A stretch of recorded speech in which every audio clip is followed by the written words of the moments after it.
Parang gano'n? Anong kaugnayan ng pirma?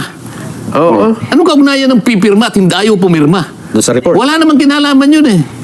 Kasi nahanapan daw po siya ng partial report, Sen. Paano nga magkakaroon ng partial report? Kinu-question nga sa bakit itong mga taong ito ng pangganggalingan ng maraming ebidensya ayaw mong tawagin. Yun ang problema. Yan ang problema mo kung nakikinig ka. Dapat po sa 14 ng buwang ito, ina-expect natin nahaharap po sa Blue Ribbon Committee si dating Governor Chavit Singson. Pero ang binabasa naming balita kanina ay hindi daw po matutuloy. Sa Martes dapat. Dapat sa Martes, hindi daw po matutuloy ang pagdinig ng Blue Ribbon Committee. Sabihin, Ano ba? wala naman? Oo. Postpone? Wala. Bilang miyembro ho ng Blue Ribbon Committee, ano ba nangyari? Inaabangan namin eh. Parehong totoo yung sinasabi nyo. Okay. Inimbita talaga si Chavit. Gov Chavit. Aha. At ang schedule yata ay April 14. Yes po.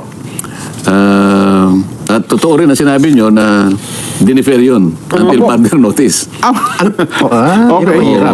Hindi nyo ba tatanungin kung anong dahilan kung ba't na-defer? Ay, ano nga ho ba? Hindi, kasi tinanong ko, tumawag kasi sa akin yung isang kakilala namin, tinatanong niya, bakit na-defer? Sabi nga gano'n. Yo, Hindi ko opo. alam, sabi ko, mabuti pa, di tawagin mo si Opo. Gov Chavit para malaman natin. Okay. So, siya kasi Tama yung naman. inimbita. Yung imbitasyon kasi base doon sa aking privilege speech, isa siya sa mga sinabi ko doon na isa sa mga dapat na iharap mo at tawagin sa hearing. Opo, Kung tama kayo. maalala ninyo, yung aking privilege speech ay tungkol sa mga tao na maaring pagkunan ng maraming ebidensya Opo. para marisolba natin kako itong napakalaking nakawan na nangyari sa ating bansa. So, nagsimula ako kay Yusek Bersamin, Adrian Bersamin, Gov Chavit Singson, sinabi ko rin si Yusek Jojo Cadiz, sinabi ko rin si Saldico, Opo. na po pwede naman siyang humarap kahit sumlang kao kapag kasi nakapagpadala sa atin ng isang apostilled na sworn statement. Oo. Pagkatapos kako ay hindi pwedeng hindi mo naman iharap para maimbestiga rin natin si former Speaker Martin Romualdez. Ayan, opo. Oo. At pagkatapos nga kako, itong 18 ex-soldiers Opo. na lumantad kamakailan. So, mula doon sa pagtatalong yon, bigla na lang inimbita si Gov Chavit. Aha, okay. O yun ang pagkakalam ko, 14. Pagkatapos nga, na-defer nga. Tinanong ngayon, nalaman ko na nakakuha siya ng sulat eh. Yung sulat na, yung sulat na imbitasyon na for April 14 at saka yung sulat naman na dinidefer. Si Gov Chavit po ito tinutukoy nyo? Si Gov Chavit. Okay po, okay. Oo. Sangayon doon sa kaibigan na aking kinausap para makipag-usap kay Gov Chavit. nakakuha siya ng dalawang sulat. Yun nga, yung Yung unang una, sulat. imbitasyon. Yung imbitasyon. Yung imbitasyon, nakalagay roon na iniimbita ka namin na pumarito bilang isang resource person Opo. sa April 14. At sana, on or before April 7, sabi niya, ay makapag-submit ka sa aming opisina ng sworn statement kasama na ng mga dokumento o mga ebidensya na gusto mong ilakip sa iyong sworn statement. Opo. E di, on or before, sabi niya, April 7 until 5 p.m. Okay. Okay. Opo. Ngayon, nabalitaan ko, yung sulat na ipinadala uli kay Gov Singson, April 7 din na dinidefer. Same day? So, na-receive yata ni Gov Singson, Opo. parang April 6 o kaya, parang umaga yata ng April 7. Papunta na okay. yata dyan sa Senado para isubmit niya yung kanyang, Kanya affidavit? oo. Okay. Ngayon, nasabi, nakalagay sa sulat, nabasa ko, nire-reschedule natin itong ating itong ating hearing, sabi niya, at sometime, parang dinidefer, contingent on the mitigation of the national energy emergency. So, isa yun, Okay. Opo. Pagka sinabi, yun ang una, it is contingent, ibig sabihin, it is condition on the mitigation Opo.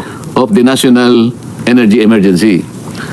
Hindi ko maintindihan. Anong ibig sabihin nun? Kinakailangan na Paano pagkakaintindi mo ron, Nelson? Para Sen, magsisindi kayo ng ilaw ng aircon eh. Magtitipid. Makatipid man lang ng Kung mayroon, kuryente. mayroon ata kayong pagdinig dyan, para malaki gastos yan eh. Kaya kung madidiper yun, makakapagtipid po kayo. Yun ang ano niya. Yun ang pagkakaintindi namin. Oo. Pati yung paggahe ni Singson doon, malaking bawas. Oo, bakit ang House of Representatives at saka yung Protect, nag-iimbestiga pa rin? Ay, baka iba, Kami nakadalawang beses kami sa Protect eh. baka iba ho ang diskarte ni Speaker Boji D. So, hindi, sa Senado mismo. Kaya Di ba yung po. Protect at saka ibang mga, yung agriculture na gano'n rin. Parang, Opo. At saka yung Women and Gender Committee yata. Oo. Oo. Tanging ang Blue Ribbon lang ang nagsasabi, it is condition upon condition on mitigation of national energy emergency. Pangalawa, Opo. at saka hindi pa namin natatanggap yung ano mo, yung Yung affidavit. affidavit. Opo. Paano nga matatanggap Sinabi na nga 7 ibibigay, biglang diniper. Kasi yun ang nakalagay sa balita kanina na ang pangunahing dahilan, binabasa na natin. Ay, hindi nakapagsubmit. Hindi daw po nakapagsusumite hanggang ngayon si Governor Chavit ng kanyang sinumpaang salaysay, ng kanyang affidavit. Hindi, yung naunang sulat na inimbitas siya na mag-appear on April 14, ang condition doon, oo. April 7 until 5 o'clock. Oo. I-submit mo yung affidavit niya. affidavit. Bakit April 7 ang sulat, dinidefer ang ano? Dapat sana April 8 man lang. Hindi, dapat sana April 5 man lang, April 6. Oo. May pasabi na. Papunta na raw yung mama, dala-dala yung kanyang sworn statement Yung at pala, mga dokumento yung kung pala nakalakip doon. katotohanan doon, oo. Yun ang pangalawa. Opo. Pangatlo, sabi niya, and further review of the partial report. O yun, isa pa, kasi wala pa rin pong pumipirma. And signature of the members. O, apat pa lang daw po pumipirma sin, kailangan daw siyam eh. Teka muna, Walang nalaman. halimbawa ako, paano mo ako mainggan yung pumirma doon? Sinabi ko na nga, ito yung mga taong ito, dapat naiharap mo muna sa Blue Ribbon Committee Oo. dahil sila ay potential sources ng evidence. Para sa ganun, makita natin talaga, mapagsino natin, matukoy natin talaga Oo. kung sino-sino ang may kinalaman dito, lalong-lalo na ang pinakautak ng napakalaking nakawang ito sa buong kasaysayan ng ating bansa.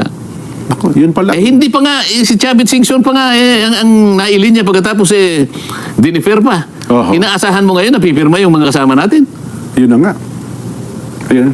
Ang isa pang narinig ko noon, kaya ayaw palang pumirma, tila yata si Senador JB, hinahanap niya yung pangalan ng 47 contractors. Sabi niya, wala dito sa report yung 47 contractors. Kapag hindi ko nakita rito, sabi ni Senador JB, hindi ko pipirmahan ito. Hindi rin ako pipirma sa report na ito. Yun ata, parang may mga hinahanap sila nga sen eh. Kaya nga, so, kanya-kanya sigurong pagtansya doon sa Opo. pagkagawa ng report. Ako, alam ko, dahil ako, meron na nga kami sariling minority report eh. Oho. Yung nagawa namin at least, kabisado ko hanggang sa... Hanggang sa panahon kayo, chairman pa. Hindi, maski ginamit ko rin naman yung mga ibang... ngayon nga pala. Di ba? Mhm. Okay, diniper niya uli. Hanggang kailan? Talaga bang meron pa siyang Plano na. plano na talagang ituloy pa yung hearing ng Blue Ribbon? Oho. Tanong dito, doon sa 3 dahilan na ginawa niya, sapat ba yun? Katanggap-tanggap ba yung 3 dahilan na ginamit niya para hindi Justifiable. ituloy yun? Justifiable o nga, no? Oh, well, ipasa natin siguro ang taong bayan. naman kasi, Gaanong di ba? tipid ba? Gaanong katipiran ang matitipid namin doon? Hindi mo ba isinasang-alang-alang ang mga taong bayan naghihintay talaga dyan pagkat gagamitin mo na para makatipid ka lang? Yun ba yung pagtitipid na iniisip natin? Ay, naku. Yun ang pinag-uusapan natin. Oo. Sang-ayon ba kayo? Tatanggapin nyo ba yung 3 dahilan na kanyang ginamit?